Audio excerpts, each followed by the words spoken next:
Eugênia Aguiar, nossa queridíssima coordenadora do curso de Direito da Anhanguera, tá ligadinha, mandando um abraço. Obrigada, retribuímos o carinho, professora Eugênia, né?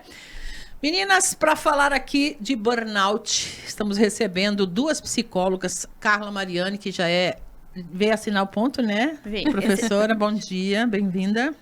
Bom dia, Marlene. Vim, dia do trabalhador, eu tinha que estar aqui, né? Claro, assinar Obrigada o pelo ponto. convite, né, mais uma vez. É um tema que a gente gosta muito de falar, até para conseguir externar algumas questões, assim, de saúde mental, porque é tão importante esse tema, porque muitas vezes as pessoas se confundem nas questões físicas com as psicológicas, então a gente vai tentar dar uma alinhada ali para levar esse conhecimento para as pessoas, mas obrigada, né? Que E bom. mais uma vez pelo convite. E junto com ela hoje, psicóloga Maria Oliveira, satisfação em conhecê-la e recebê-la aqui nos estúdios. Bom dia. Bom dia Marlene, bom dia ouvintes e telespectadores. Agradeço o convite e vamos somar aí mais uma vez com um tema muito importante. Bora lá. Para começar, professora Carla, por que Dia do Trabalho Trabalhador? O que é importante a gente lembrar nessa data ou por que é importante termos essa data?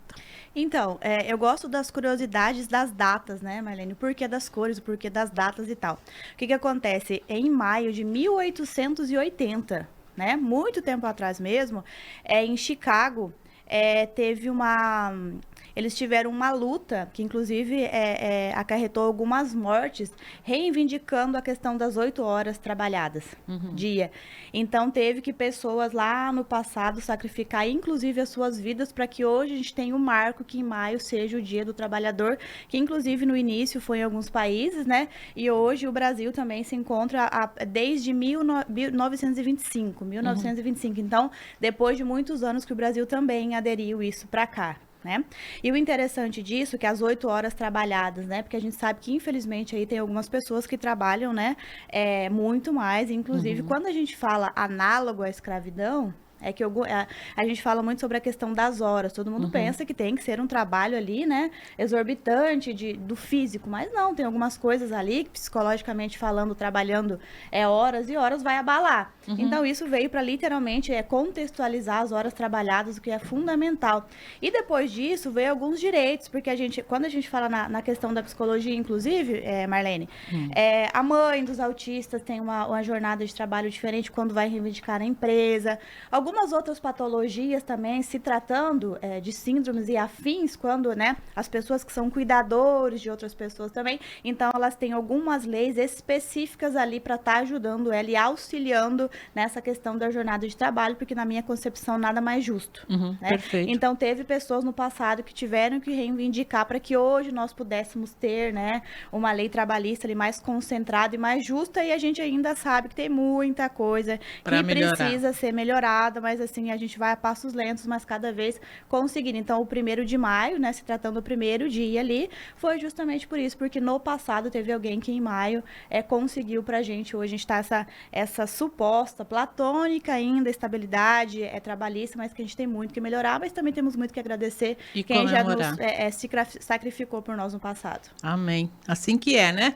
E em virtude, talvez, desse excesso de trabalho, é que surgiu essa palavrinha burnout, né? Sim. Vamos explicar agora, doutora Maria, o que é isso, afinal? Burnout, ele está ligado diretamente ao trabalho, né? Então, hoje a medicina do trabalho tem um exemplo muito vívido isso, de que é essa exaustão, né? Uma síndrome de exaustão, né? Psíquica e mental. Então, quando a gente olha né, nossa história, né? Até como a Carla falou, do início lá em 1880, né? Então, ali a gente tinha uma grande referência de trabalhar, doar-se muito, né? E isso a gente também teve lá atrás também, na época da escravidão, esse grande reflexo. Então, hoje, né, a gente consegue ter mais notícia, ter mais estudos sobre isso, de que acarretou-se, né, a essa síndrome, né? Que hoje tem essa nomenclatura de burnout.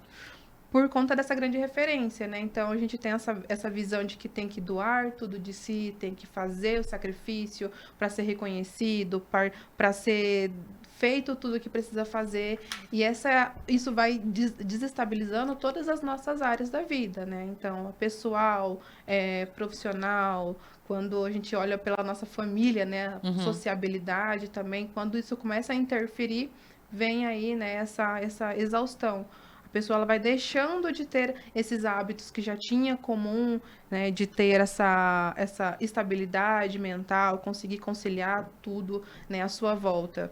E aí a gente acarreta essa exaustão, né? Então a pessoa não consegue mais entregar, ela não consegue mais lidar conta, não consegue fazer um bom gerenciamento. Tem sinais que precisam ser observados de quando se está caminhando no início disso, doutora? Então, a gente consegue observar isso principalmente no trabalho, porque é movido pelo trabalho, né, essa síndrome.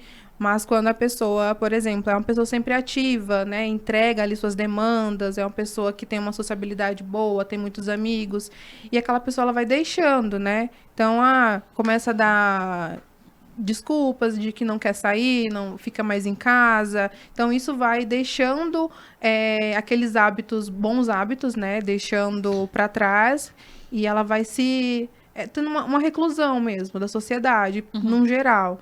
Então, é aquela pessoa que vai estar sempre atolada de tarefas, não vai conseguir entregar tudo e vai deixando ali a sociabilidade. Então, isso é um grande sinal. Como lidar com isso? O que a gente faz? Quando percebe que está assim, talvez a própria pessoa não perceba, mas alguém que convive com ela vai sentir esses efeitos, né? Sim. Geralmente, a pessoa realmente que passa por isso, ela não vai percebendo, ela vai entrando nesse colapso, né? E acho que um grande sinal que pode ser ajudado é esse gerenciamento, né? Então, tudo parte desse gerenciamento de entender que a gente não vai dar conta de tudo, que a gente não tem controle sobre tudo. O descanso é fundamental, né? Então, as empresas hoje, tem muitas empresas que elas fazem uma obrigatoriedade de ter uma pausa ali, tanto pela manhã quanto pela tarde no trabalho. Então, usar esse descanso, né, esses minutos ali a favor para descansar, literalmente, né? Sair daquele foco, daquela acúmulo de demandas, ter uma boa gestão de tempo, né? Não vender férias. Então, isso é muito importante. Então, quando a gente começa a partir desse ponto de que a gente olhar que o descanso ele precisa ser proposital também, é importante.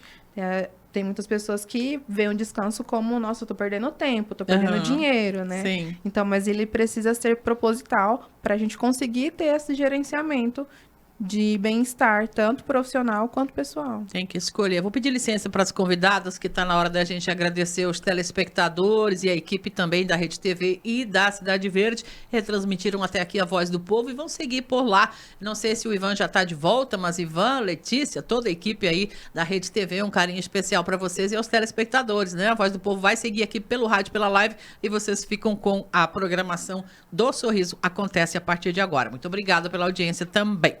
Meninas, para a gente já ir, infelizmente, fechando, que eu ficava aqui umas 3 horas falando do assunto, né? Porque tem tema, é um assunto complexo, comprido. Em que momento a gente percebe ou pode perceber tem que haver uma intervenção de um profissional de saúde, nesse caso?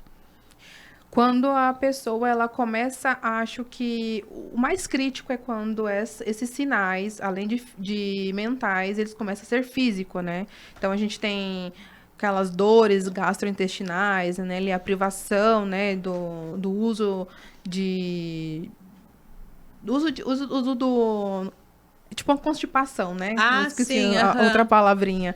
Mas quando a pessoa começa a ter uma disfunção intestinal de algum aspecto, isso, né? Então, por quê? Porque o nível de estresse elevou, né? E o nível de cortisol no corpo começa a ficar ali mais descompensado, né? Então, fisicamente, isso vai ser demonstrado através de uma dermatite, de uma psoríase, né? De uma privação ali, né? Então, isso começa a demonstrar um grande sinal, né? Que esse gerenciamento, ele já não consegue mais lidar. Não faz sozinho mais, tem que pedir ajuda. Aí a gente precisa de acompanhamento médico, e aí pode ser multiprofissional, tanto ali, né, dermatite com dermatologista, que daí vai acompanhando com medicação, psicólogo, psiquiatra, então aí já precisa de uma medicação para auxiliar, né, esse acompanhamento. Estresse é outra palavrinha que caminha junto com o burnout, então? Sempre.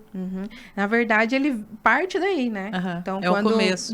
Quando a gente não consegue dar conta de tudo, a gente vai criando esse estresse, e esses hormônios que vem acompanhado dele começa a ficar muito descompensado, né, na nossa vida, e aí isso vai acarretando prejuízo. para fechar, tem alguma carreira, algum setor que é mais atingido por isso? Vocês têm ideia ou não? Então, até a critério de dica, Marlene, que eu acho bem interessante, que eu sempre falo para os meus pacientes, quando chegam com essa demanda, a questão de delimitar.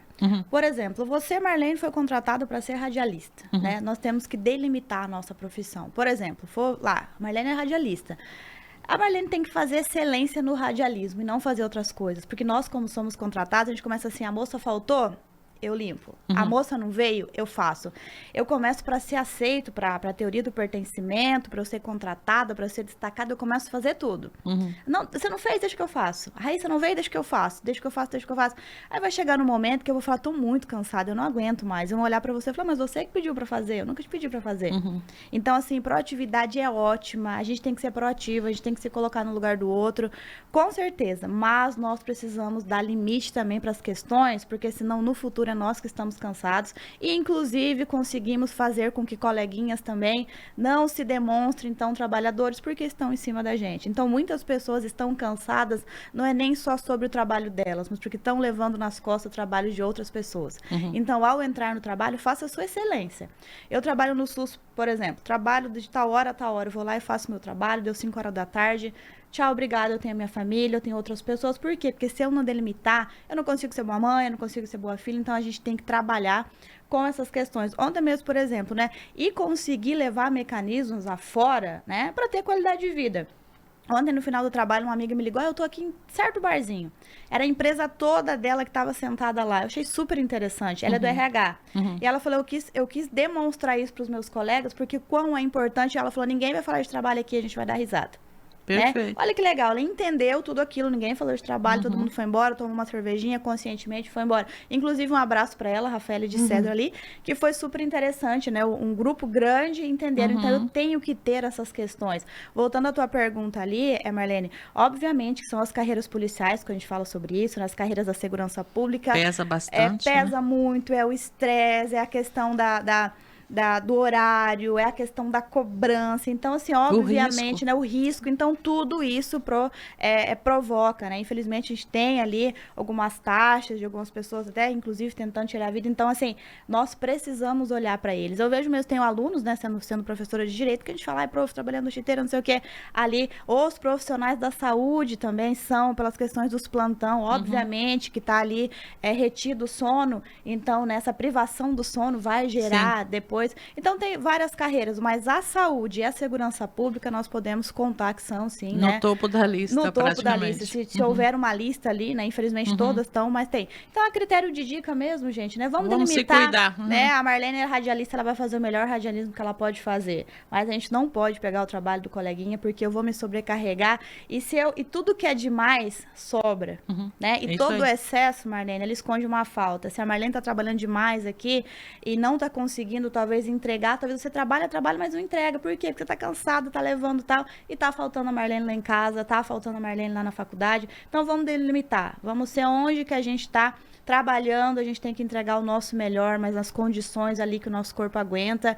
E delimitar tempo, e a questão que a gente sempre fala na psicologia é um equilíbrio, gente. Eu posso ser a melhor psicóloga que a gente sonha em ser, mas eu tenho que ser prof, eu tenho que ser mãe, eu tenho que ser filha, eu tenho que ser amiga, eu tenho que ser a que faz atividade física. Eu preciso entregar tudo. Então, gente, vamos delimitar, vamos trabalhar com equilíbrio aí, né? E é isso. E já para resumindo aí, né? Porque se deixar eu falo, mas né?